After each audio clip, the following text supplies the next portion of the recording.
Eh ben, merci beaucoup, Fiona. Et, ravie de vous accueillir tous autour de cette table ronde autour du biomimétisme et transition des territoires ce soir. Donc, pour commencer cette table ronde, bah, je suis vraiment contente de vous présenter qui est autour de notre table ronde. Est-ce que vous voyez la slide? Oui, ça marche? Pas Non, encore. Ok, très bien. Ça a l'air du direct. Vous voyez quelque chose ou plus rien du tout, en fait? Plus rien du tout. C'est pas grave, je vais le faire en direct live et en même temps que je vous parle. Donc, pour m'accompagner sur cette table ronde, je suis vraiment ravie d'accueillir quatre personnes. Merci.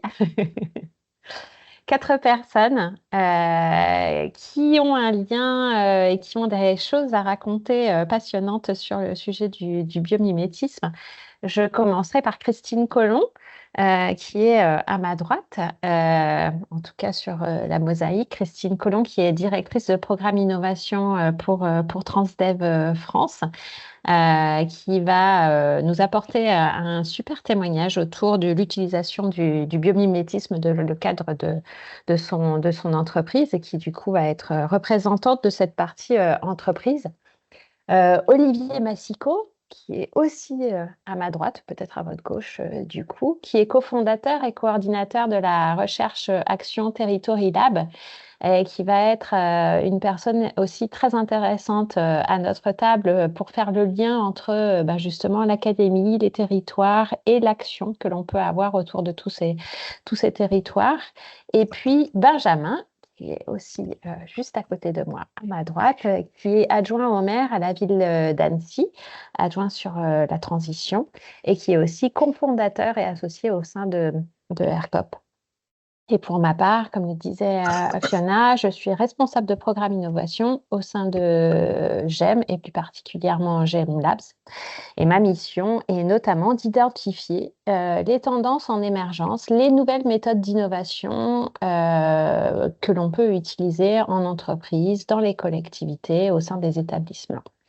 Et c'est donc bien pour ça que nous avons envie aujourd'hui de travailler et de discuter tous ensemble sur biomimétisme et transition des territoires. Effectivement, dans le cadre de ces rendez-vous, c'est ce soir une belle opportunité pour nous de vous inviter à notre table pour discuter de ce sujet. Et on va discuter tous ensemble jusqu'à 19h30 maximum pour tourner autour de cette question biomimétisme et transition des territoires avec une grande question qui essaye de dire, ben voilà, en quoi cette approche peut-elle inspirer et ou accompagner la transition des territoires. Le mot, ce verbe d'action inspirer et ou accompagner est intéressant. Et puis, est-ce que c'est une opportunité pour travailler différemment avec nos parties prenantes, penser les territoires en tant que système, système vivant? Donc, très rapidement, pour poser le sujet, parce que j'imagine, en fait, je sais même qu'il y a des étudiants, des apprenants qui sont avec nous autour de cette table ronde et bien sûr, nous souhaitons un petit peu poser le sujet avant d'aller plus loin, parce que peut-être que certains d'entre vous ne savent pas du tout ce que c'est que le biomimétisme. Et le biomimétisme, effectivement, c'est une approche qui permet de s'inspirer du vivant pour développer des innovations durables avec des applications économiques, sociales et environnementales. Le biomimétisme, c'est une nouvelle approche, effectivement, qui permet et qui nous a, nous, Grenoble École de Management, et plus particulièrement aussi la chaire Territoire en Transition, qui nous a beaucoup intéressés depuis un peu plus d'un an, 2 ans même peut-être, je dirais, parce que c'est aussi une méthode qui permet de sortir de l'entreprise, de l'établissement, des centres de recherche pour aller observer la nature, s'inspirer et voir ce qu'on peut en faire pour des visées pour une entreprise ou pour un territoire, pour un établissement. Vous voyez à gauche de ma slide une image que je me suis amusée à travailler pour vous montrer justement cette approche du biomimétisme où là, on a tout simplement un exemple de l'inspiration qui a été prise par des scientifiques et des entreprises pour regarder comment les nageoires des baleines à bosse étaient constituées et reproduire ce principe sur les pales rotatives, les pales éoliennes pour améliorer leur prise au vent et leur capacité à produire de l'énergie. Le biomimétisme, ça marche évidemment sur tout ce qui est structure, sur tout ce qui est forme, mais ça marche aussi sur les organisations, sur la manière de s'organiser. Il y a énormément d'exemples en matière d'architecture, mais aussi d'urbanisme, mais aussi d'organisation dans les entreprises. Donc très rapidement, j'ai pris aussi là une autre illustration que j'aime beaucoup, qui est cette illustration de l'organisation des manchots, en fait, qui, lorsqu'ils sont dans des endroits très froids, se mettent en groupe pour arriver à se réchauffer au maximum. Et en fait, cette manière de s'organiser a été reprise notamment dans plusieurs endroits, évidemment plutôt froids, mais aussi et surtout euh, en Russie, dans un centre innovation où un des architectes urbanistes a repris l'idée de ce regroupement en tortue pour organiser l'implantation de ces maisons, gagner en température par effet de radiation notamment. Donc voilà ce que c'est que le biomimétisme. Et du coup, pour conclure, ce qui est aussi vraiment très intéressant avec cette approche, c'est que c'est pour nous une démarche qui est très pluridisciplinaire, qui allie autant l'écologie que l'économie, que la technologie. Donc, quoi de plus naturel que de s'intéresser à cette approche. Petite précision sémantique dont on pourra peut-être débattre un petit peu pendant cette table ronde aussi, où je me suis plusieurs fois amusée dans les ateliers avec nos étudiants à se dire, bah oui, mais biomimétisme, est-ce que c'est la même chose que bio et inspiration? Et en discutant avec nos invités, eh bien, selon les sources, selon l'approche, selon la culture et l'éducation qu'on a pu avoir, eh ben, on n'a peut-être pas tout à fait la même définition de ce que c'est que le biomimétisme et ce que c'est que la bio-inspiration. En tout cas, celle que l'on approche et que l'on affiche pendant les ateliers de sensibilisation avec les étudiants, c'est de se dire que la bio-inspiration, c'est un processus créatif qui permet de s'inspirer de toutes les stratégies du vivant, que ce soit dans le monde animal ou dans le monde végétal, bien sûr, alors que lorsqu'on est dans la démarche biomimétique et dans le biomimétisme, c'est prendre effectivement toutes ces stratégies comme modèle pour répondre à des enjeux de développement durable. Donc, on y ajoute par rapport à la bio-inspiration, en tout cas dans les ateliers que l'on fait à Grenoble École de Management, on y ajoute dans le biomimétisme cette idée de non seulement s'inspirer de la nature, mais en plus de respecter les règles de la nature pour pousser le plus fortement vers des approches d'innovation durables et soutenables. Donc voilà.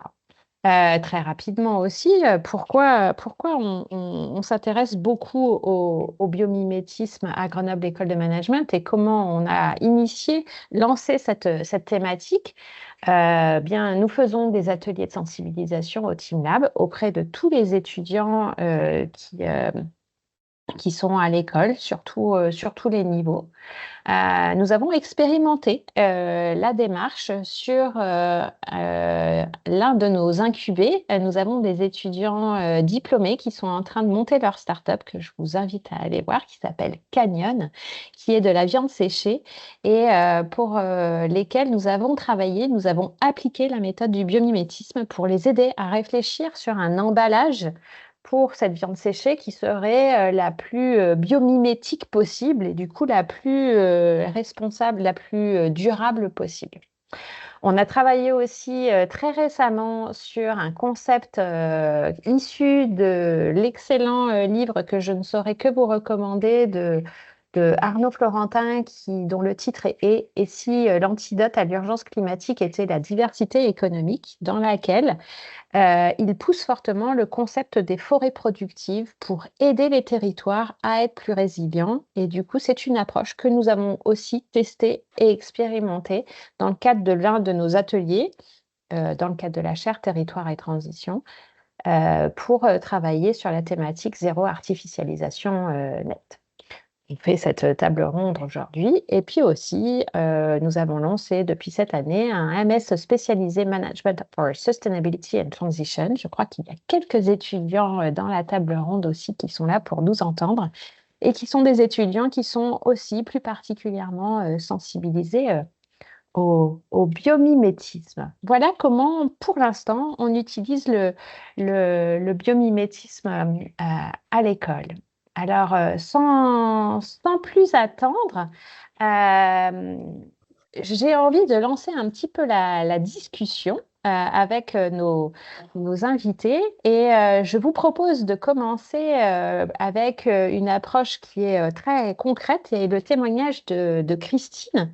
Christine, j'aimerais que tu nous racontes un petit peu comment et surtout pourquoi vous avez utilisé le biomimétisme au sein de Transdev, s'il te plaît. Alors, le biomimétisme, ça fait donc, moi, je suis arrivée au biomimétisme il y a 2 ans, hein, donc à peu près en même temps que toi, Delphine. On était sur un projet, on est toujours sur ce projet, qui est un projet qu'on fait avec Montpellier Métropole, qui est comment adapter le mobilier urbain, l'arrêt, pour pouvoir s'adapter justement au réchauffement climatique et pour pouvoir impacter sur le bien-être des usagers. Donc, ce sujet de biomimétisme, il est arrivé 2 ans après le lancement de ce projet sur lequel on travaillait déjà, donc sur lequel on avait déjà fait des expérimentations. Et on est venu chercher, en tout cas avec de l'ouverture d'esprit, on s'est dit, dans tout ce qui est sujet d'innovation, l'inspiration, c'est hyper important. On a quand même tendance toujours à revenir sur les mêmes idées, et même en ouvrant les champs, c'est quand même compliqué quand on est dans le transport en commun de partir très très loin.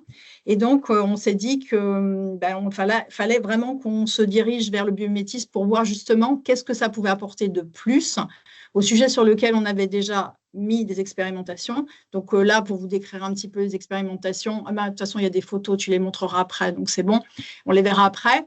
Mais c'était vraiment pour se dire, on est parti sur des pistes qui tournent toutes autour du confort. On est sur des pistes à la fois de résistance à la chaleur, de maintien de la fraîcheur, sur des pistes donc, qui sont liées à l'ombrage, à l'abri, à la tente, à l'assise. On a quand même des contraintes de sécurité, d'espace. Donc, il y avait toutes ces choses-là sur lesquelles on avait travaillé. Là, on voit un petit peu les atterrissages sur lesquels on a pu aller avec le biomimétisme. Mais la question qu'on s'est posée, et on a eu la chance d'avoir aussi un territoire qui était ouvert, qui était précurseur, qui avait envie de le faire, parce qu'on pourrait se dire biomimétisme et transport en commun. Alors oui, la question du végétal, c'est tout de suite quelque chose qui vient en tête, mais ce n'était peut-être pas forcément un sujet facile à amener. Donc, on a eu la chance aussi d'avoir le territoire, parce que nous, en tant que, je n'ai pas expliqué, mais je travaille sur des laboratoires d'innovation, donc qu'on conclut, je ne me suis pas présentée, je suis partie directement dans le sujet, mais donc moi, je travaille dans l'innovation depuis 2010. Et on travaille dans des laboratoires d'innovation qu'on développe et qu'on copilote avec les territoires sur lesquels on intervient, et donc avec l'opérateur de transport. Donc, on travaille bien évidemment à Montpellier, avec Montpellier Métropole et avec la TAM sur cette question des arrêts.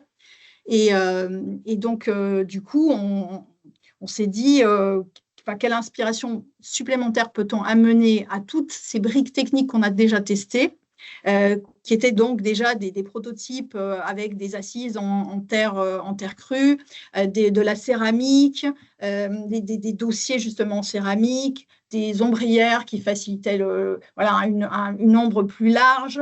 On était aussi parti sur un test sur justement comment on crée de la ventilation naturelle. Donc, on est tout en low-tech pour amener justement peut-être un filet d'air supplémentaire sur un arrêt. Donc, on était sur vraiment des sujets de ventilation, d'ombre, de ressenti fraîcheur. Donc, on était déjà en train de réfléchir à tout ça.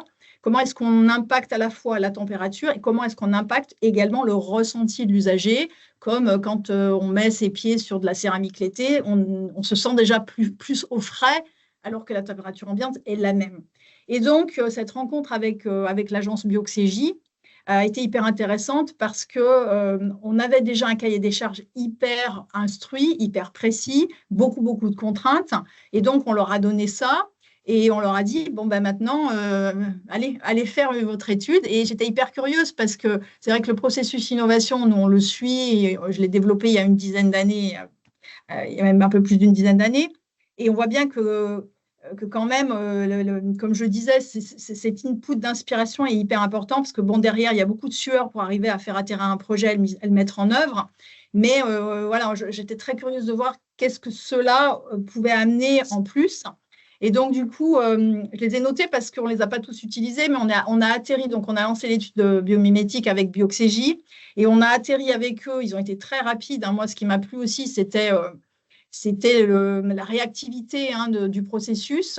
Et donc, je dirais qu'en l'espace de 4 mois, on s'est vraiment posé avec eux, on a cadré le projet. Ils sont partis, ils nous ont ramené leur piste biomimétique. Et donc, on avait 12 pistes biomimétiques qui étaient le cactus, la termitière, le chameau, la couche adipeuse de l'ours, l'oiseau du paradis, l'arbre, la fourmi argentée du désert, du Sahara, hein, pas n'importe quel désert, évidemment, l'oxalis, l'éponge de verre, le nid, la plume. Enfin, je vous les passe toutes rapidement, mais c'est juste pour vous dire que, waouh! Et chacune donc, de ces pistes biomimétiques, tu peux revenir sur la slide précédente, du coup, Delphine, s'il te plaît. Je voulais juste vous montrer le principe de l'étude biomimétique. Je ne peux pas tout vous montrer parce que c'est encore c'est un peu des données encore un petit peu sensibles à partager. Mais en tout cas, je voulais vous montrer la précision aussi de l'étude et l'intérêt de l'étude, c'est-à-dire qu'on avait une première piste biomimétique donc qui est la photo de gauche sur la slide, qui correspond donc à toutes les fonctions qu'on cherche à étudier. Donc, dans ce cas-là, là, je vous ai montré le cactus, l'intérêt du cactus avec justement avec ce côté un peu rugueux, mais avec des crocs et des bosses, avec une sorte de ventilation qui peut passer au sein, qui crée également de l'ombre. Enfin bon, bref, tout le principe correspondait bien. Les applications qui peuvent se trouver dans le domaine du mobilier urbain. Donc là, notamment, on voyait sur un hôtel une paroi qui amène exactement le même principe. Et puis, tout de suite, la traduction. Alors, je vous ai donné l'exemple qu'on a choisi aussi de développer, hein, mais la traduction de ce principe-là, avec ces inspirations-là dans la ville, sur un arrêt de bus et sur une assise d'arrêt de bus qui se veut à la fois, alors là, la photo vous montre que ça, c'est vraiment on va dire le design de base qu'on a ensuite adapté et c'est sur la slide d'après où on voit comment on l'a intégré dans l'environnement urbain. Mais en tout cas, on était parti sur cette idée à la fois une assise en céramique, donc un assis debout en céramique, parce qu'on se pose aussi la question dans notre projet à la fois il y a des espaces où on a beaucoup d'espace, il y en a où on est très très limité, donc c'était aussi de se dire comment on intègre ces prototypes biomimétiques dans un espace urbain qui n'est pas toujours très large, comment aussi on peut amener de la modularité. Donc, des choses qui pourraient être séparées les unes des autres, qui pourraient vivre séparément les unes des autres, mais qui se complètent les unes avec les autres. Donc là, je ne sais pas combien de temps j'ai et c'est compliqué de vous amener tout le projet en un seul bout rapidement, mais on voit la photo de gauche, c'est donc les prototypes qu'on a créés hors du biomimétisme, donc pendant les 2 années qui ont précédé notre rencontre avec Bioxégie. Et ensuite, on voit à droite ce qu'on a aussi intégré. Donc, on voit qu'il y a une continuité de design. Alors, évidemment, ce qu'il y a sur la gauche, ça fait 3 ans qu'on y travaille. Ce qu'il y a à droite, ça fait même pas 1 an, puisque ça a été très, très vite fait. Mais ça montre la continuité. On est toujours sur les mêmes principes. On cherche toujours l'ombre. On va chercher. Donc là, on s'est posé aussi la question avec le cactus de se dire comment est-ce qu'on peut amener de l'ombre du matin jusqu'au soir. Donc dans un lieu où on va pouvoir donc on va dire se mettre derrière cette paroi qui va pouvoir amener de l'ombre. On a cette assise en céramique qui est plus fraîche. Et puis il y avait la notion de l'arbre qui a été repris dans l'ombrière qu'on voit. Alors c'est une petite ombrière et évidemment faudrait l'augmenter en taille. Tout ça c'est vraiment, je vous montre des prototypes, hein, donc tout ça a été créé très très rapidement et testé pendant le courant de l'année à Montpellier.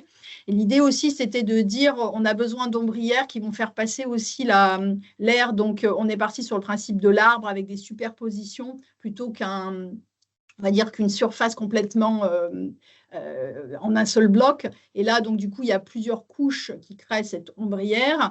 Et on en a profité aussi pour l'ouvrir et pouvoir essayer de récupérer l'eau, parce que la question de l'eau, elle va être très vite importante dès qu'on y met aussi des végétaux. Et donc, on a un petit peu testé cette notion de récupération des eaux de pluie dans une ombrière qui est un peu conique, qui est à la fois qui fait donc office de réservoir et qui préfère office de réservoir d'eau, mais qui est aussi là pour amener de l'ombre. Très bien. Voilà. Je crois que, ouais, pardon. Super, merci Christine. Donc effectivement sur le pourquoi et le comment du biomimétisme, ce que je retiens aussi surtout de ton intervention, c'est que ça a beaucoup inspiré, ça a donné une très bonne impulsion de départ, comme tu as dit, c'est très intéressant, super. Est-ce que tu peux nous dire rapidement si des études scientifiques ont été menées pour savoir si ça répond bien aux attentes en termes de confort et est-ce que est-ce que ce projet va pouvoir monter à l'échelle? Où est-ce que vous en êtes sur le déploiement de ce projet rapidement? Ouais. Alors là, on arrive justement en bilan. Hein. Donc, on a fait, il y a dans le bilan, il y a deux parties. Il y avait un bilan quanti, donc on a été vraiment vérifier la différence de température. Et donc, on a vraiment des différentiels entre les zones qui sont justement sous l'ombre de tout ce qu'on a créé et puis le sol qui est tout de suite à côté, qui est environnement de 25 degrés. Donc, c'est quand même énorme. On a commencé à pouvoir faire remonter aussi des données sur la céramique qui résiste très, très fortement à la chaleur par rapport à l'air ambiant. Et on avait mis de l'eau dans les céramiques et on avait mis aussi des matériaux à changement de phase dans la céramique pour qu'elle reste fraîche plus longtemps. Donc, ça nous a aussi orienté sur comment on veut travailler. Et plutôt que parler de fraîcheur, parce que c'est un grand mot, même si on voit que nos mobiliers restent frais plus longtemps, on est aussi sur la résistance face à la chaleur. Donc, on voit à la fois des mobiliers qui résistent bien. Et donc, on a effectivement pas mal de données quantiques qui viennent prouver le point. Et puis, on a surtout interviewé beaucoup d'usagers. On avait plus d'une centaine d'usagers avec qui on a parlé, qu'on a observé aussi. Parce que ce qui était important dans ces mobiliers et ce qui continue à l'être et qui doit être travaillé, c'est finalement la compréhension qu'en fait l'usager et quelle compréhension il a de ce mobilier-là. Est-ce qu'il est perçu comme un mobilier urbain d'arrêt de bus ou pas? Et du coup, effectivement, les gens l'ont bien compris sur la photo de gauche parce qu'on a l'information voyageur qui est là. Et sur la photo de droite, ils ont trouvé ça très chouette. Ils l'ont pris comme une pause dans la rue. Et donc, je pense que la question de comment on articule un abri qui casse complètement. Vous voyez, là, on n'est plus du tout sur un arrêt classique. Comment on intègre ça aussi dans le conscient collectif et comment est-ce que les gens arrivent à l'appréhender. Donc, on a encore ces briques-là, on a posé beaucoup de questions, on a beaucoup de réponses. Donc, ce qu'on essaye de faire et ce qu'on espère de faire avec Montpellier, c'est de continuer à développer le projet puisque là, on est arrivé à la fin du contrat. Donc, la question du renouvellement de nom de contrat et du renouvellement de ce projet se pose. Et autant la métropole que l'opérateur veulent continuer le projet. Donc, je pense que oui, on va pouvoir continuer. Ok, merci beaucoup Christine. Du coup, ça me permet une belle transition vers Benjamin, par exemple, puisque Christine disait qu'effectivement, ce biomimétisme, ça permet un petit peu d'éveiller les consciences. Alors, toi, Benjamin, dans ton territoire autour d'Annecy, pourquoi et comment as-tu utilisé le biomimétisme? Dans le territoire que je représente, Que tu représentes? qui est la ville d'Annecy et plus largement le bassin versant du lac d'Annecy et du Fier, qui est la rivière qui traverse, qu'on voit derrière moi. En fait, c'est là où le point de départ de la définition, où on part plus de la bio-inspiration de notre côté, comme un élément déclencheur pour arriver à changer de regard sur un projet d'aménagement.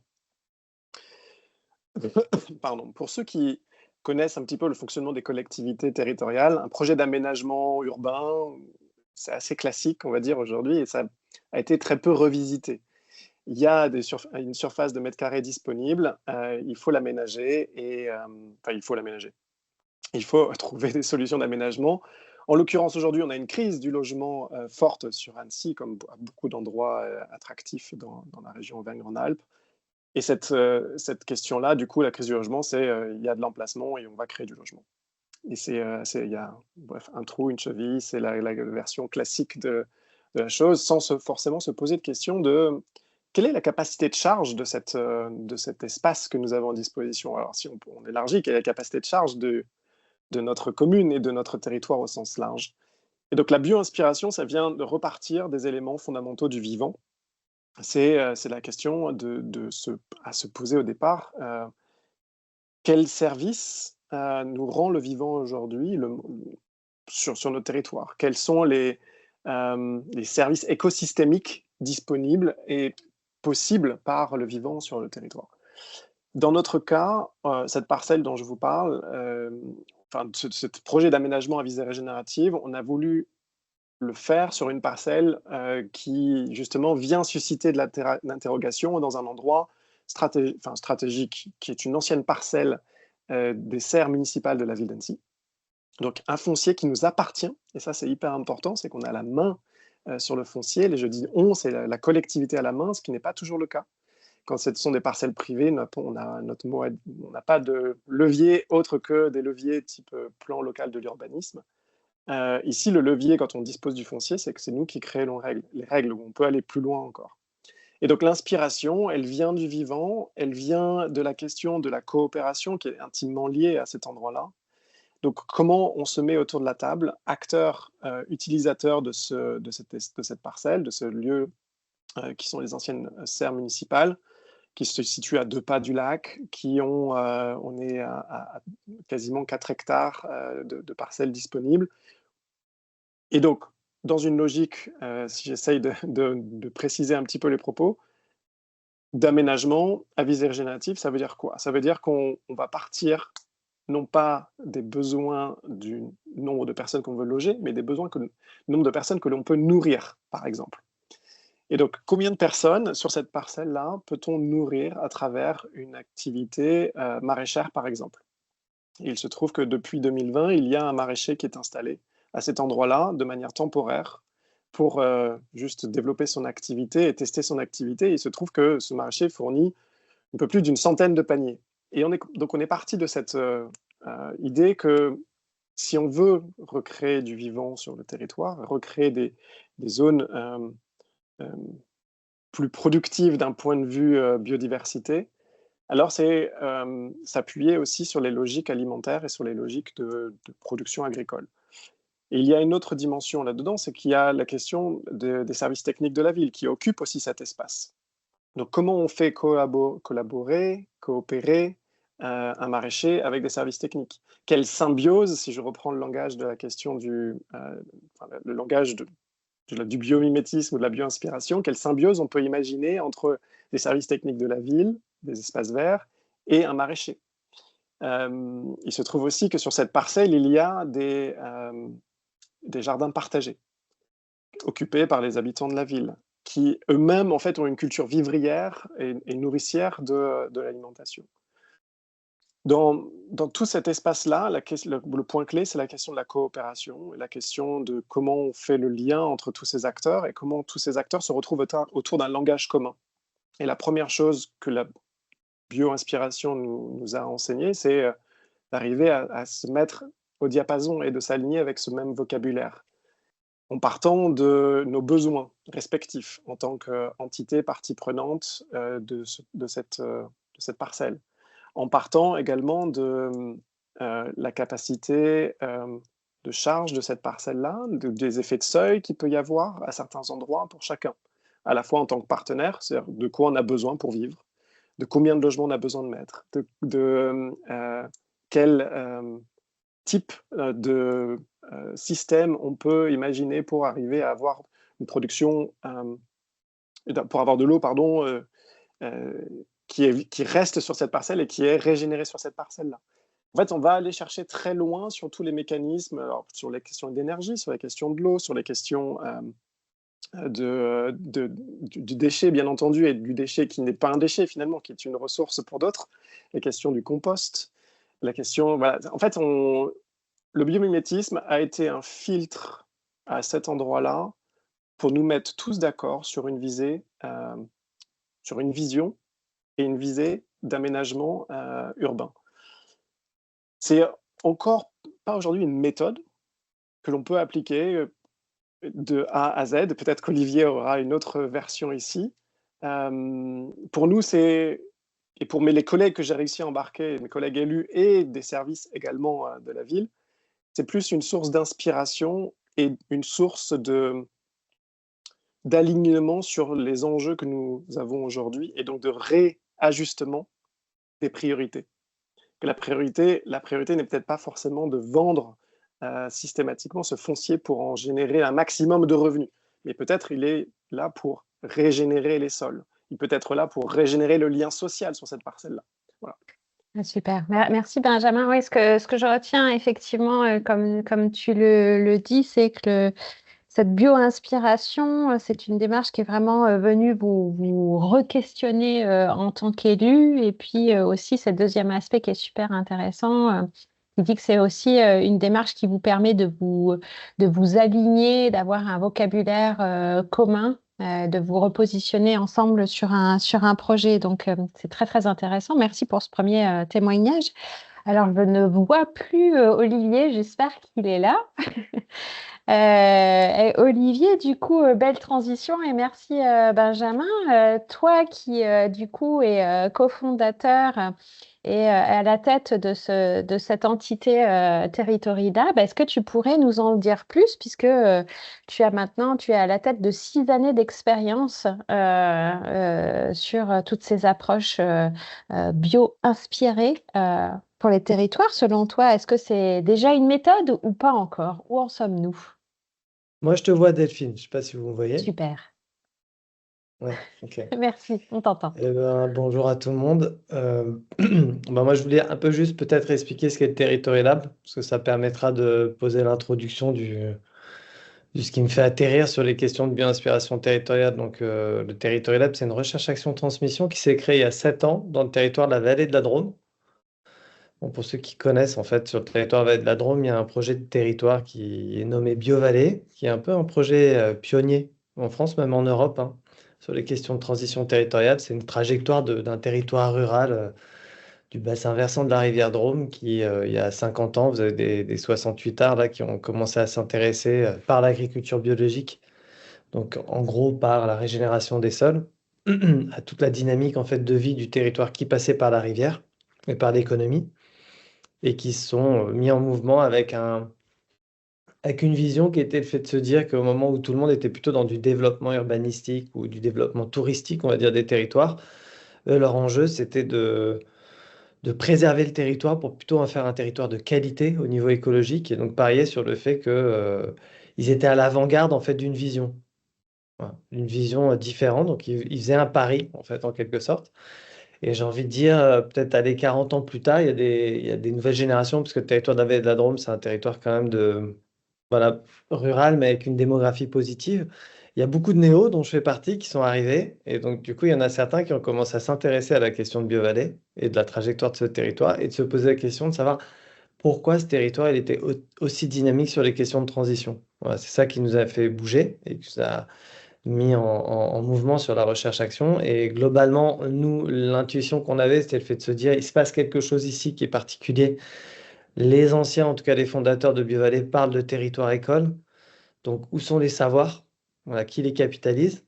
Et donc, du coup, on s'est mis plutôt dans cette dimension de se dire, en fait, notre territoire, c'est un territoire école, donc c'est un outil pédagogique, le territoire plus ses acteurs. Et donc, du coup, comment on va pouvoir utiliser ça pour transmettre à d'autres territoires et aussi aux organisations? C'est-à-dire que nous, le propos, il partait sur le fait que les organisations parlent beaucoup de RSE, de plus en plus actuellement, mais la question de l'ancrage territorial, c'est un peu le parent pauvre. Et nous, ça nous interpellait parce qu'on a l'impression que les transitions, elles se font pas s'il n'y a pas de territoire. On est parti vraiment là-dessus.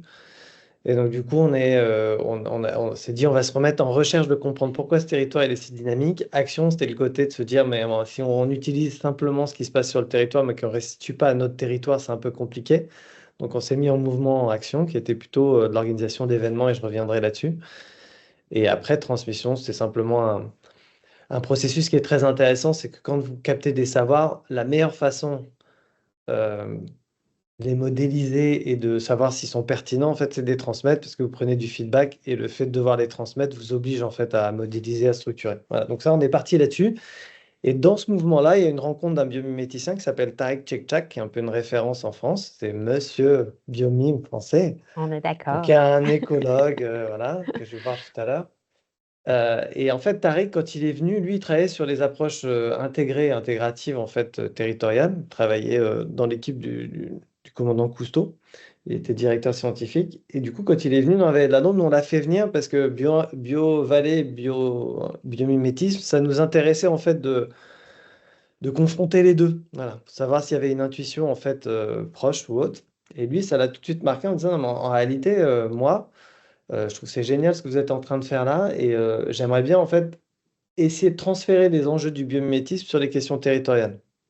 Donc comme vous l'a dit Delphine tout à l'heure, là, le biomimétisme il se qualifie souvent en fait dans ces trois niveaux hein, qui sont la forme, les matériaux et les systèmes. Mais souvent en fait les systèmes ils sont très peu utilisés parce que les systèmes ils renvoient plutôt aux systèmes sociaux ou aux systèmes d'organisation, donc à des stratégies d'information, à des stratégies de flux. Nous, on est plutôt une société du faire et donc du concret.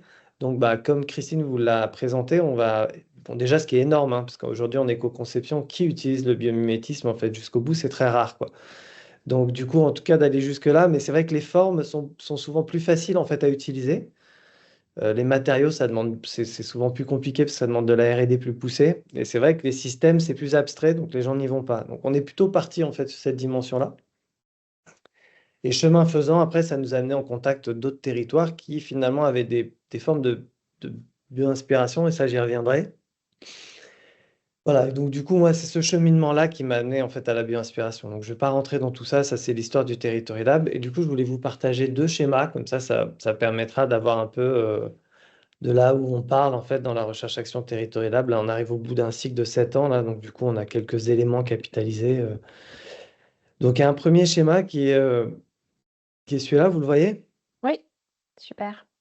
Vous le voyez, mais pas moi. Ah, ça y est, j'y suis. Tu veux que je te lise ce Euh, qu'il y a dessus? ouais.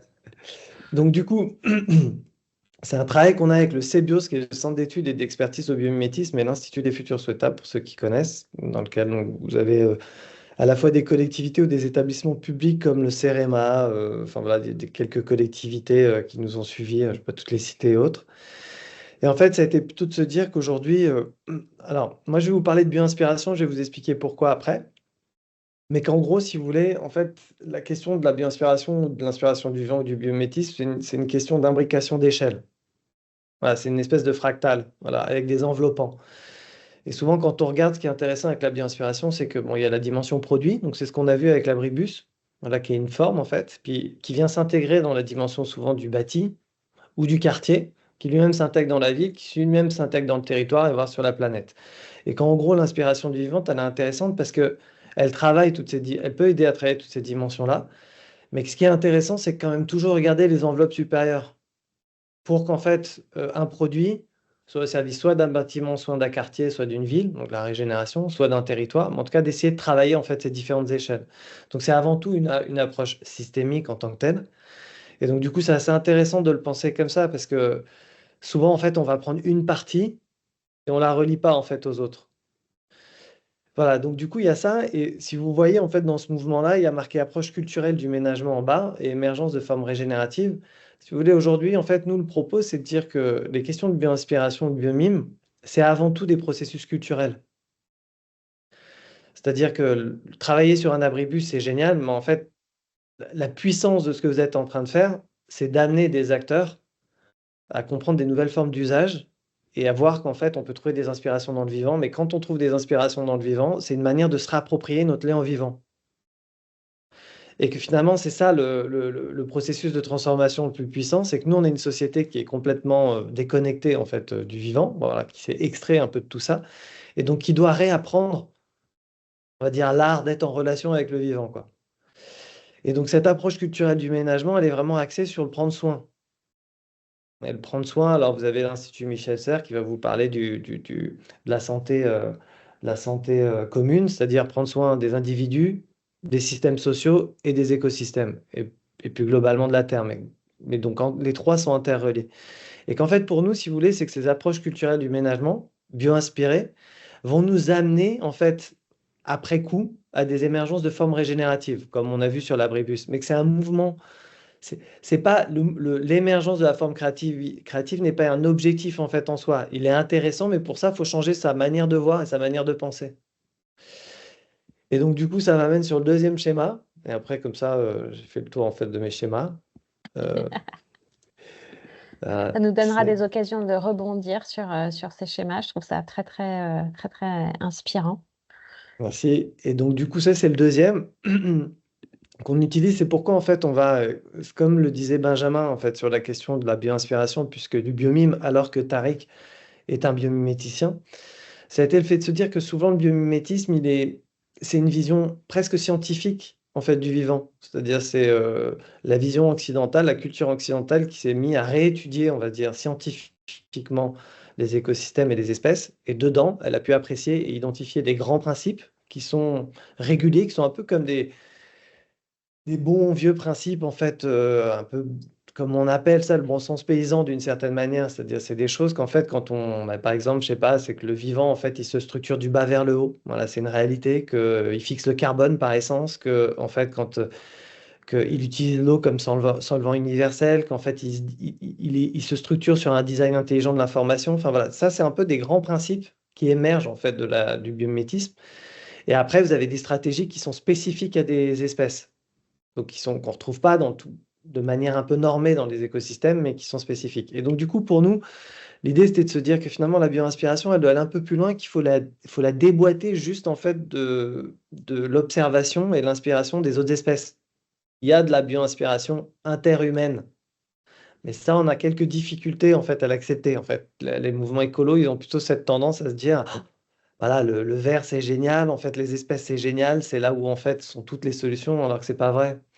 Donc, ce qu'on dit souvent, c'est pour ça qu'on est revenu du biomime à la bioinspiration, c'est se dire aujourd'hui, la bioinspiration, elle a différents niveaux. Vous pouvez l'avoir par notre pensée scientifique, nous, on va porter ça sur le biomime, et ta définition, Delphine, du biomime est très juste, hein, c'est vraiment au service, en fait, de la régénération, au service, en fait, des transitions écologiques et sociales. Mais ça peut être par d'autres espèces humaines. On va parler d'alliances interespèces. Aujourd'hui, je ne sais pas si vous entendez, on parle beaucoup des technologies low-tech du castor.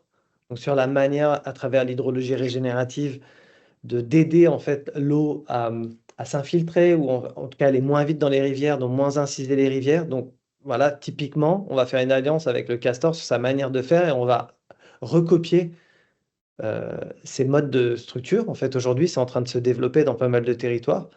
Il va y avoir des approches par des compagnonnages en altérité avec d'autres territoires. Il y a d'autres territoires en fait qui sont sur des avancées liées à leur singularité territoriale, aussi bien sur des solutions très techniques comme culturelles. Et puis il y a par les humains natifs, c'est pas de côté culturel. Pour ceux qui ont suivi, il y a eu tout un travail fait par une association qui s'appelle Chendukwa avec des Indiens Kogi, qui sont des Indiens en fait précolombiens en Colombie, qui sont venus en France et qui ont fait ce qu'ils ont appelé en fait un diagnostic croisé culture scientifique occidentale, chamanisme en fait Kogi, sur la santé territoriale. Donc comment eux ils apprécient en fait un territoire, comment ils voient sa santé, comment nous nos scientifiques apprécient un territoire et voient sa santé. Et en fait quand vous lisez ce que disent les Kogi et du coup les scientifiques, c'est très intéressant de voir qu'ils nous proposent en fait un déplacement dans notre manière de percevoir le territoire. Et le troisième point, c'est par le territoire, et ça c'est un peu plus profond. C'est le fait de se dire que si on prend en considération que le territoire, c'est un système vivant et pas un être vivant, donc qui est traversé par des flux, par une forme d'identité, une forme de singularité, bah, il y a nécessairement des messages en fait dans le territoire qui sont transmis. Et donc du coup, c'est comment on se remet à l'écoute en fait du territoire pour comprendre où sont ses besoins de régénération et où sont ses besoins d'évolution. Et ça, c'est aussi une forme de bio-inspiration. Voilà. Excellent, excellent. Super. Merci, merci beaucoup, Olivier, pour ce partage super intéressant. En t'entendant parler, je me remémorais aussi cette idée le biomimétisme, effectivement, il y a aussi une histoire de culture, de pas de côté. Ça va bien au-delà de juste une nouvelle approche pour développer une innovation plus durable. Et avec vous quatre, quand on préparait la table ronde, je me suis aussi amusée à vous raconter en fait une petite anecdote qui me plaît énormément à chaque fois que l'on fait ces ateliers de sensibilisation au biomimétisme dans le Team Lab, où quand on parle de biomimétisme au départ, certains étudiants sont un petit peu sceptiques. Parce que on va parler de la fourmi, de la libellule, a priori, quand on est dans une business school, c'est pas forcément le sujet qu'on est venu chercher au départ.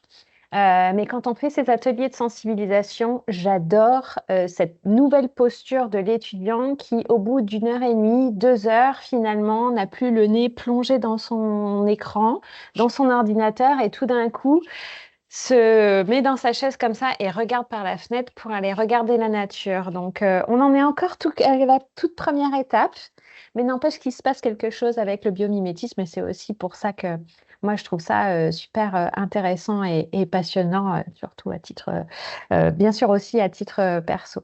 Du coup, ça me permet aussi de rebondir sur une question qui pourra aussi alimenter la question de Benjamin qui nous demande si nous aussi on a rencontré des réticences quand a été mené ces processus de bio-inspiration.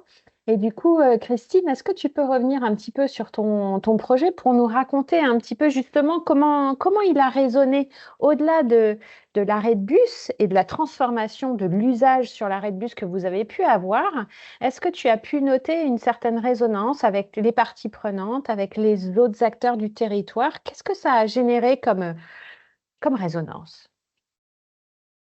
Alors, tu m'as déjà posé cette question-là et tu sais comment j'y répondu. Je vais répondre de la même manière. C'est-à-dire qu'on a lancé un processus qui, pour moi, s'intègre dans un processus d'innovation dans lequel on a besoin d'inspiration et beaucoup de sueur pour arriver à… Donc, on décolle. Le décollage, il est formidable parce qu'on a cette inspiration, ça donne du sens, c'est enthousiasmant, ça donne envie, etc. Et puis après, il y a l'atterrissage qui est, on veut un projet concret, qui soit fiable, viable et désirable. Voilà, à peu près. Et entre-temps, il y a plein de sueurs pour arriver à le faire atterrir, pour lui donner un cadre, un lieu, une expérimentation, des critères d'expérimentation et tout ça et tout ça.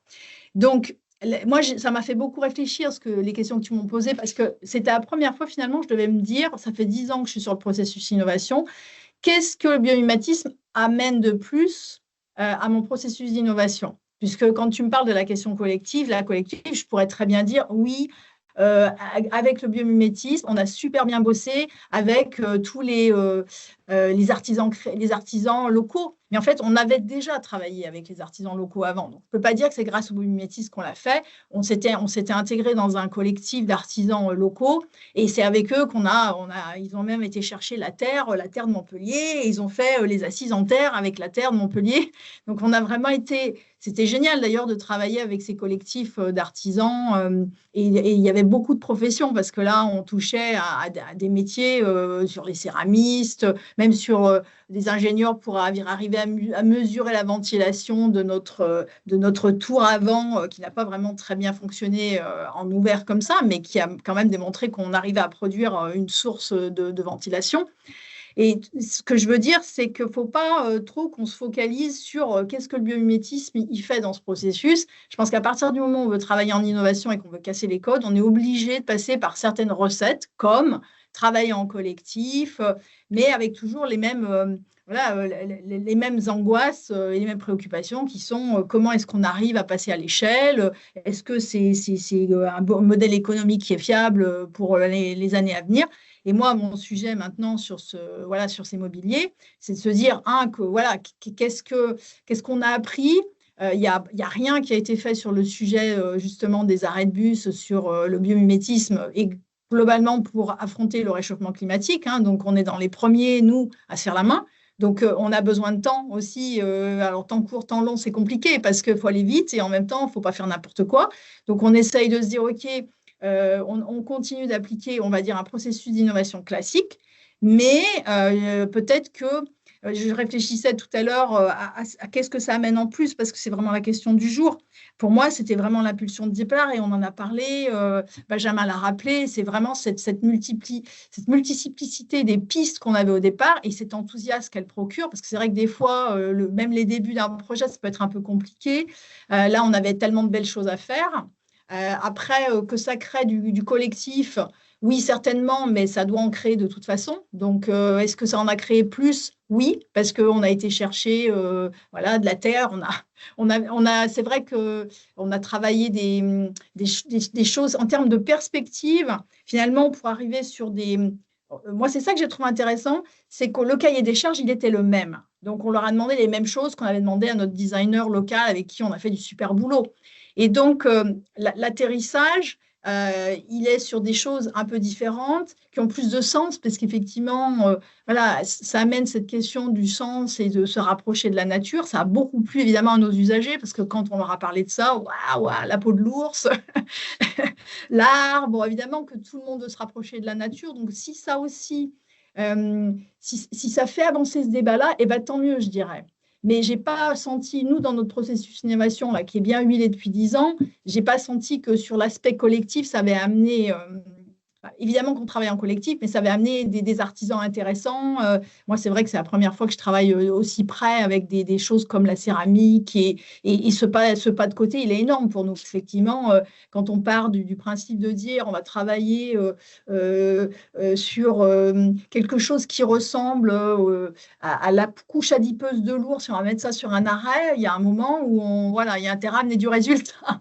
Parce qu'on ne fait pas juste ça pour se faire plaisir, quoi. Donc, effectivement, ce que j'ai trouvé de bien aussi dans le processus, c'est qu'il était simple et efficace, quoi. Et c'est ça qu'on veut dans l'innovation. On veut simple et efficace parce que globalement, c'est tout le temps compliqué. Donc, là, ça a amené tout de suite de la simplicité et de l'efficacité parce qu'il y a eu ces résultats très, très rapides. Moi, j'ai été épatée aussi par le temps de processus là, pour notre étude, qui est hyper courte, quoi. En 2 mois, voilà, on avait 2-3 mois, on avait le résultat de l'étude. Et avec vraiment, là, je vous citais un peu toutes les pistes, mais si je les regarde toutes, chacune amène quelque chose d'intéressant.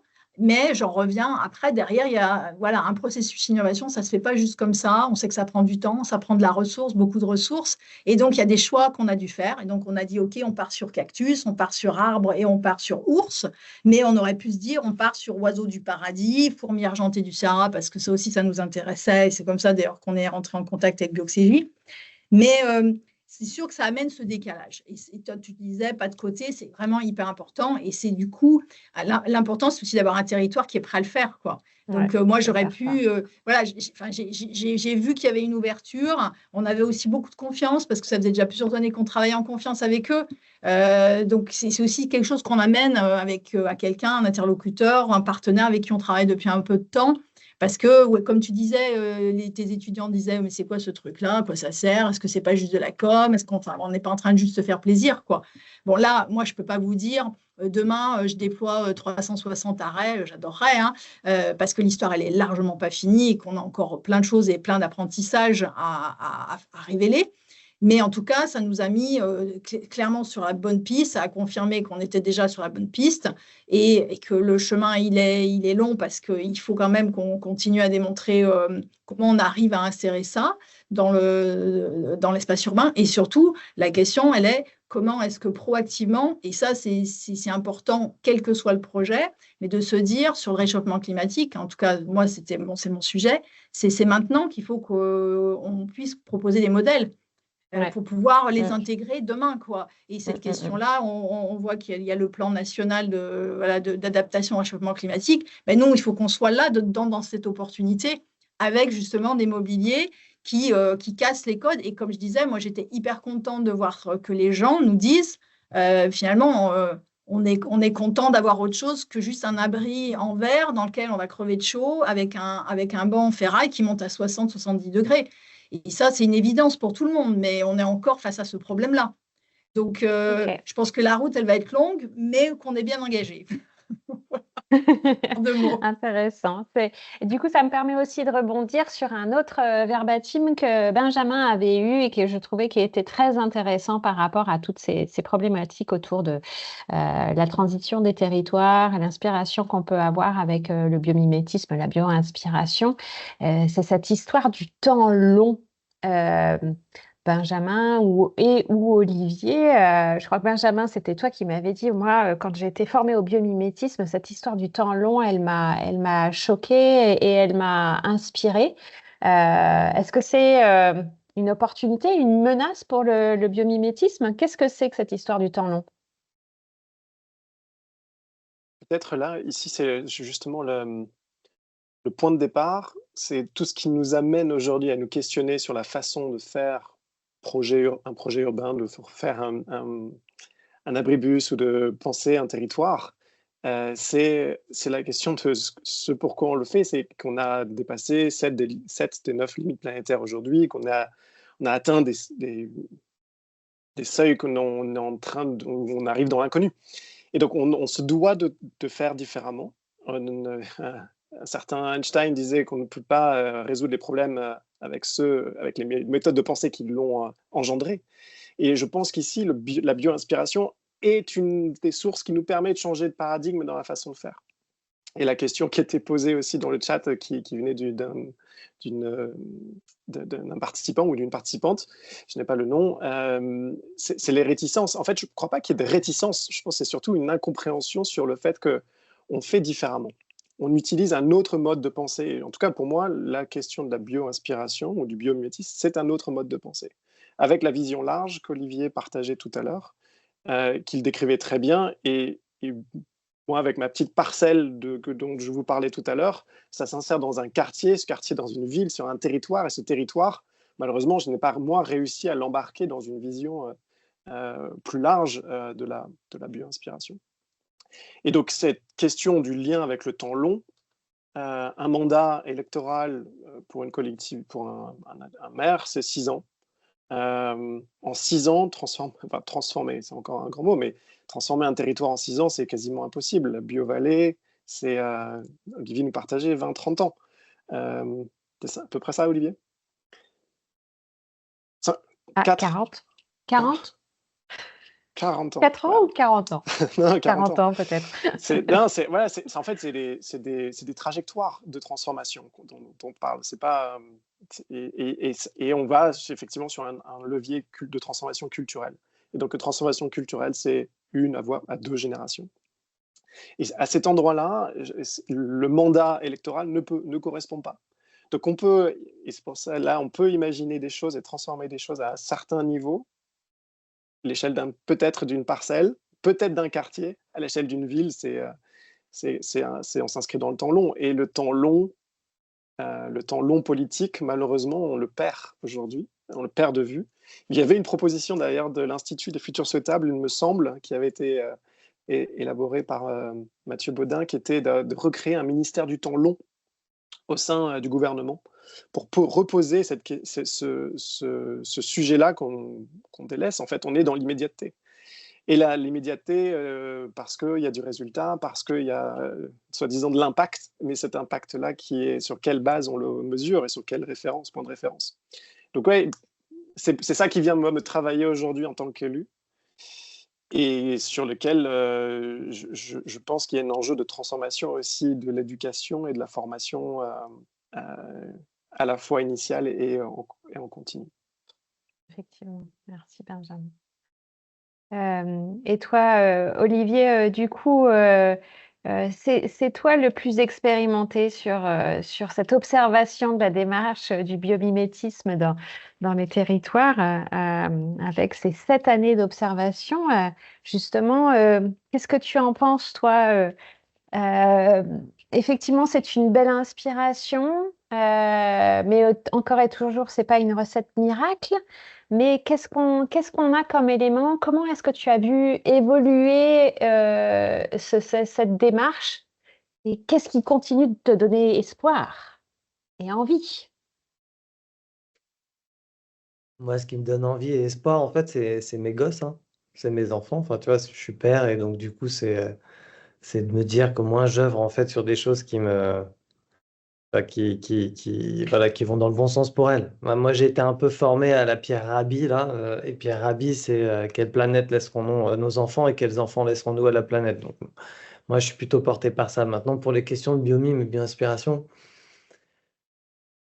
en fait, alors 7 ans, c'est pas grand-chose, hein, c'était pas du temps plein non plus. La recherche-action, en fait, c'était vraiment quelque chose qu'on faisait les uns et les autres, en fait, en dehors de enfin, en lien avec nos boulots, mais quand même en périphérie. C'était un peu comme un interstice dans lequel on pouvait se rencontrer et aller chercher un peu plus loin des sujets qui nous intéressaient. Mais en fait, ce qu'on remarque, c'est qu'en tout cas, quand on va chercher des enjeux de bio-inspiration, ce qui est top, en fait, c'est de commencer par ce qui se passe sur le territoire. Donc, plutôt utiliser, en fait, les écosystèmes. Donc, on parle, par exemple, de lecture bio-inspirée ou des territoires. Donc, c'est de replacer, en fait, les acteurs d'un territoire sur leur dimension géographique. Quand Benjamin, il vous parle du bassin versant, en tout cas de la cuvette en fait du lac d'Annecy et du bassin versant, on se rend compte en fait que les rivières aujourd'hui, puis depuis la nuit des temps, c'est des communs qui sont partagés en fait par les habitants d'un territoire et qu'on partage avec les autres espèces. Mais ça, c'est quelque chose qu'on oublie. Donc, commencer par remontrer en fait ce qu'il y a en termes d'écosystèmes sur le territoire et d'espèces et pas les percevoir comme la biodiversité, c'est-à-dire un axe comme la mobilité ou l'énergie, mais des parties prenantes, on va dire, du territoire et qui ont des stratégies en fait particulières de vie sur le territoire, souvent en fait ça fait boom, c'est-à-dire que c'est pas juste une approche en fait de naturaliste. Le naturaliste, il est génial pour te présenter la biodiversité de ton territoire, mais il ne sait pas trop traduire ça parfois comme dans un mouvement, en fait, dans générer de l'envie. Il est vu comme un spécialiste qui, à un moment donné, fait rêver, ou en tout cas donne des données, ou des fois emmerde parce qu'il utilise des mots trop compliqués ou qu'il est trop passionné. Mais en tout cas, voilà, donc en tout cas, on voit ça, et je trouve que je suis assez d'accord avec ce que disait Christine, en fait, et Benjamin avant, c'est que, en fait, on doit se rapproprier une culture du vivant. Enfin, qu'on est quand même handicapé de ça, hein. Nous, on a très rapidement un peu de cours de biologie en fait jusqu'au lycée, puis après ça, chacun se démerde.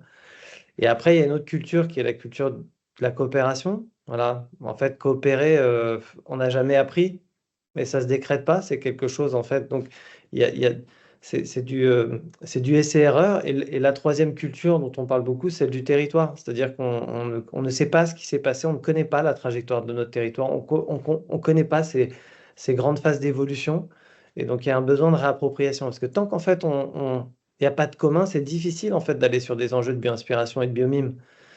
Parce que en réalité, tu vas œuvrer pourquoi et au service de quoi. Donc, quand il y a un objet comme Christine, c'est vrai que c'est plus facile parce que là, vous avez des parties prenantes qui ont des besoins d'usage.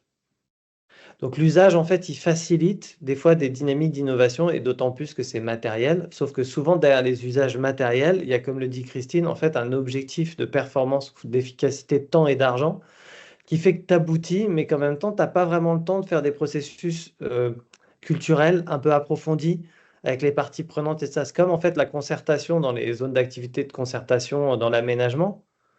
La concertation, en fait, c'est réglementaire dans la loi, mais il n'y a jamais le temps, en fait. Et donc, du coup, ça se fait de manière très rapide et la concertation n'est pas vue comme un design sur la durée dans l'aménagement. Je vous parlais tout à l'heure d'un des principes du vivant qui est le design intelligent de l'information. En fait, on perçoit l'information comme à un moment donné dans la concertation pour dire on va faire ça, vous en pensez quoi et autres, et puis après c'est fini. C'est-à-dire qu'on ne structure pas la formation sur l'ensemble en fait du processus d'aménagement. Il y a juste à un moment donné dans une réalité. Donc du coup en fait on ne crée pas de lien, on ne crée pas de sens. Et je pense que le biomime et la bioinspiration, c'est avant tout, comme le dit Baptiste Morisot, hein, une manière de recréer, de comprendre les liens d'interaction que nous avons avec le vivant et d'aider en fait à les stimuler. Et donc après, c'est génial si ça donne des formes en fait régénératives parce que c'est ça l'objectif. Mais j'ai envie de dire, aujourd'hui, si vous regardez, je suis désolé, hein, moi je divague beaucoup et je vais peut-être partir un peu loin, hein, mais parce que, enfin, par exemple, le CBIOS, le Centre d'études et d'expertise au biomimétisme, il a un pôle qui s'appelle RDI, qui est Recherche et Développement Innovation. Donc, où ils sont appelés par des multinationales ou des entreprises pour travailler sur des processus d'éco-conception biomimétique. Eux, ils en font plein, mais en fait, ils sont dégoûtés parce que ça aboutit jamais. ou très peu. On leur demande de faire des études où ils s'éclatent, hein, c'est des geeks en fait de la bioinspiration, ils vont vous trouver des stratégies extraordinaires et autres. Mais la réalité, c'est que le passage à l'acte qui demande en fait un changement profond dans le modèle économique et dans les pratiques et dans la manière de voir de l'innovation, en fait, n'aboutissent pas parce que le modèle, il n'est pas prêt à ça.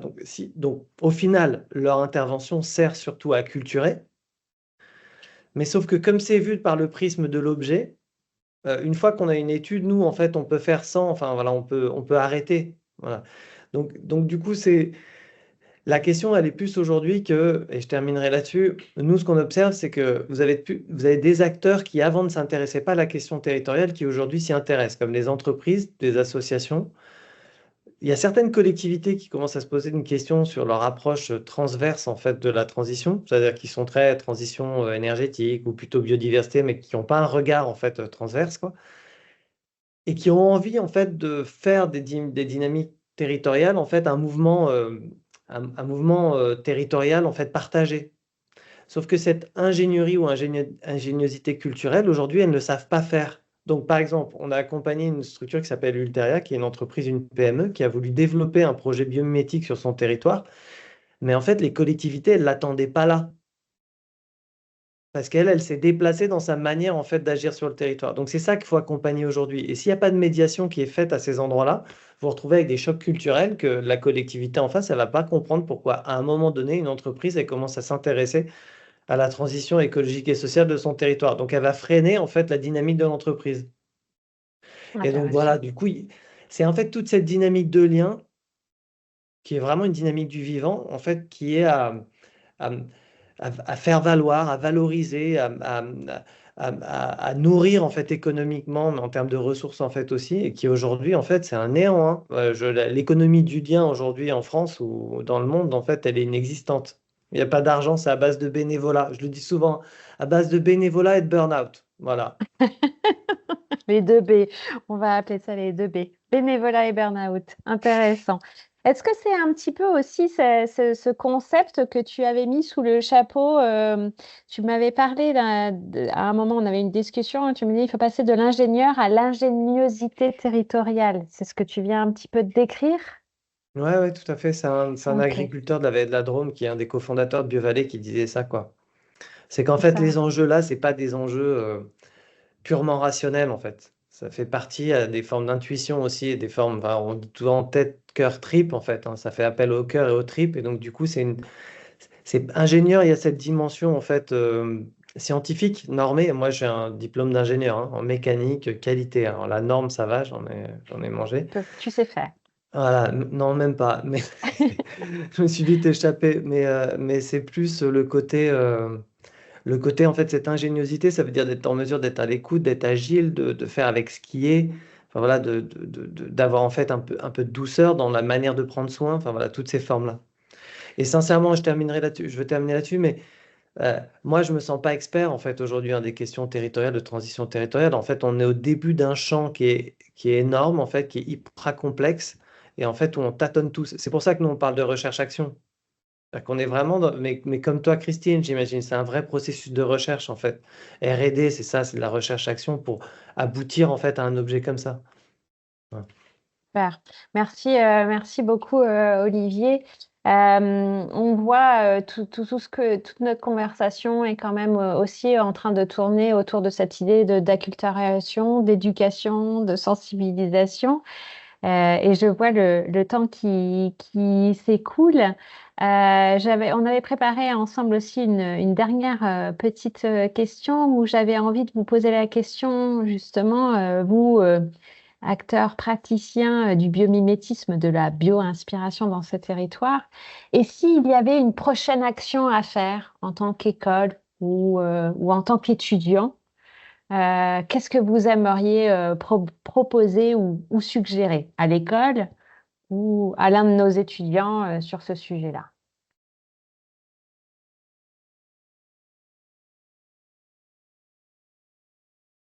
Alors, Tu te lances? peut-être Delphine, si je peux me permettre du coup de peut-être compléter la question, parce que je vois qu'il y a eu des réactions dans le chat, notamment Céline qui met en Ah, avant le pardon. fait que le passage à l'acte est très conditionné en fait par l'état des finances publiques. Et là, on sait bien avec ce qui vient d'être décidé, effectivement, les contraintes très fortes qui pèsent sur les collectivités. Donc, je pense que ça pose plus largement dans la question de peut-être ces prochains pas. Il y avait la question du passage à l'acte. Donc, déjà, comment œuvrer avec pas uniquement ceux qui sont convaincus, mais comment déjà aussi aider ceux qui sont peut-être convaincus et qui aujourd'hui n'ont pas forcément les moyens de déployer tout ça. Enfin, du coup, peut-être qu'on peut un peu élargir la question de l'action qui peut très bien être à destination des étudiants, mais aussi de l'aide, soit à la prise de conscience, soit à l'accompagnement de ceux qui voudraient y aller, mais qui n'ont pas forcément les moyens pour. Ça complexifie sans doute la question. On parle en fait d'un mot. Ouais, pardon, vas-y, Benjamin. Non, pardon. Moi, j'avais une réponse très simple. En fait, aller dehors, passer plus de temps dehors. En tant qu'accompagnateur en montagne aussi, qui est un magnifique métier, mais très dur à exercer.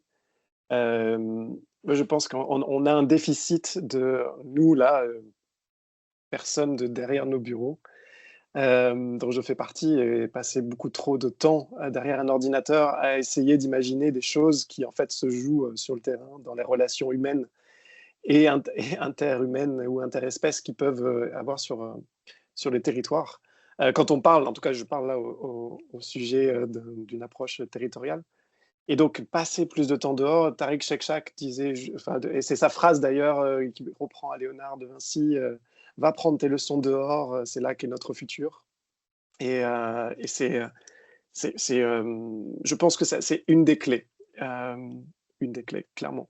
Et ça ne résoudra pas le problème du projet de loi de finances, mais à court terme, il y aura quand même des liens sociaux beaucoup plus forts, ou des liens avec le vivant beaucoup plus forts. Et ça, cette posture en fait de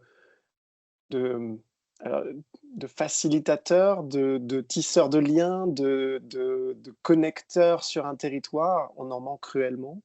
Et je pense que ça, il faut le connecter, l'interconnecter avec une approche d'ingénieur, une approche de comment dire, de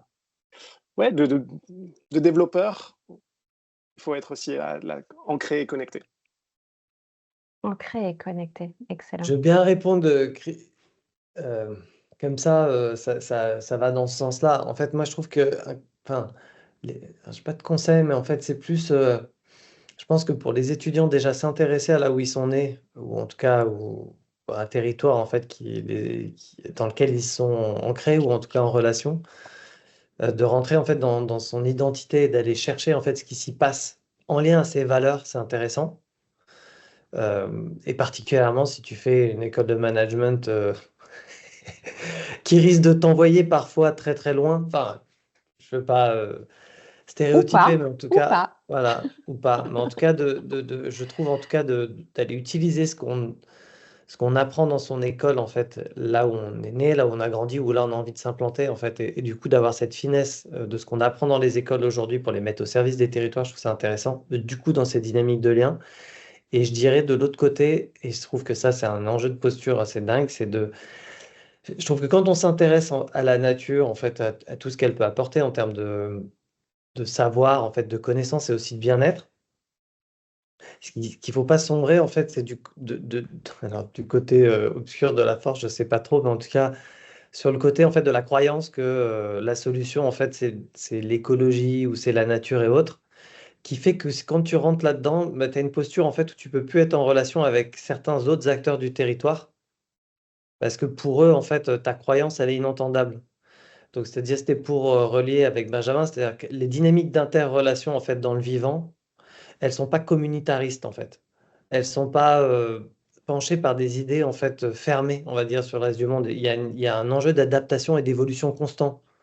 Voilà, donc du coup, moi aujourd'hui, par exemple, si vous voulez, je vous dis, hein, les questions de bioinspiration et de biomime, il y a des territoires, en fait, c'est ça qui les fait partir avec nous, mais très rapidement, ces notions-là sont parlantes pour des technocrates, dont je fais partie, en fait, des gens qui ont des niveaux de formation en fait élevés et autres. Mais quand vous êtes sur les territoires, il faut les transformer avec les mots du coin et autres. pour pouvoir en fait engager quelque chose qui est au-delà, enfin qui est l'écologie profonde, qui est le bien vivre ensemble. Parce qu'en fait, l'enjeu des territoires à venir et des transitions à venir, en fait, il va se passer à cet endroit-là. C'est pas tant de savoir si, pardon, hein, on va faire des bâtiments en fait éco-construits, ouais, ça va être important ça, mais c'est surtout en fait de savoir si on va continuer en fait à s'entendre sur les usages, on va dire, du territoire. Moi, la rivière Drôme, par exemple, aujourd'hui, je peux vous dire qu'en fait, la médiation par les usages ne fonctionne pas. Personne ne sait arbitrer cette médiation-là. Donc, qui arbitre? C'est le préfet à la fin, donc c'est-à-dire la dimension la plus verticale en fait de la gouvernance nationale, mais la gouvernance locale n'y arrive pas.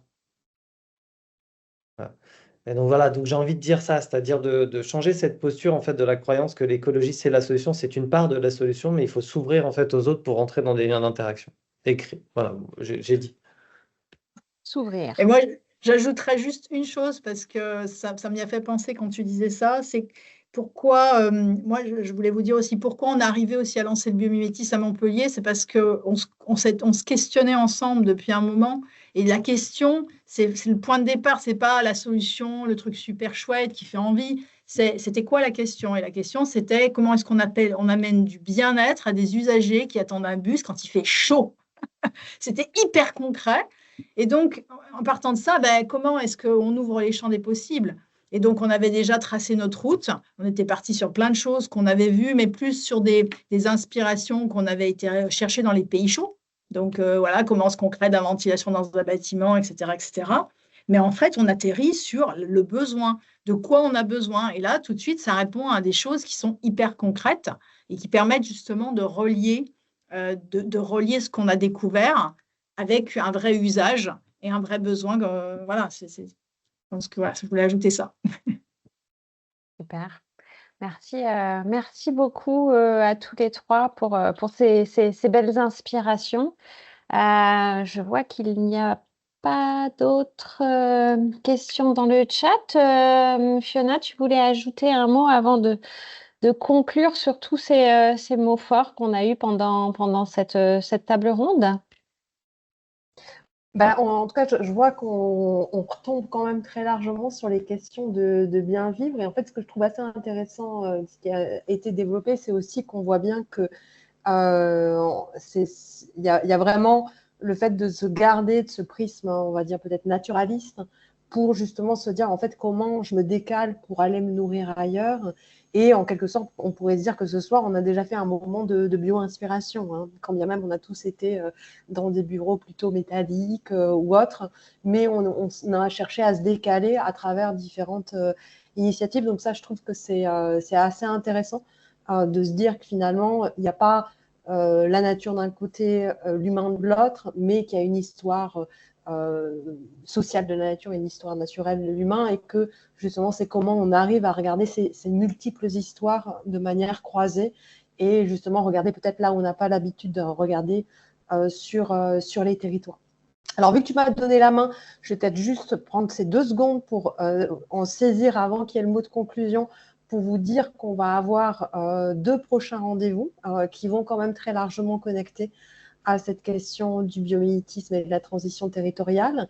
Un prochain rendez-vous qui sera le 23 janvier de 18h à 19h30, je le remettrai dans le chat, qui est sur un livre blanc qu'on a collectivement produit sur l'hybridation de nos usages. Donc, on voit qu'on est quand même bien dans la continuité de nos sujets, et qui est notamment sur comment on va sur du partage d'infrastructures. Donc, qu'est-ce que ça pose comme question, certes technique, logistique, mais surtout en termes de croisement entre humains. On voit bien qu'aujourd'hui, si on ne veut pas démultiplier le bâti, il va falloir intensifier les usages, croiser les usages.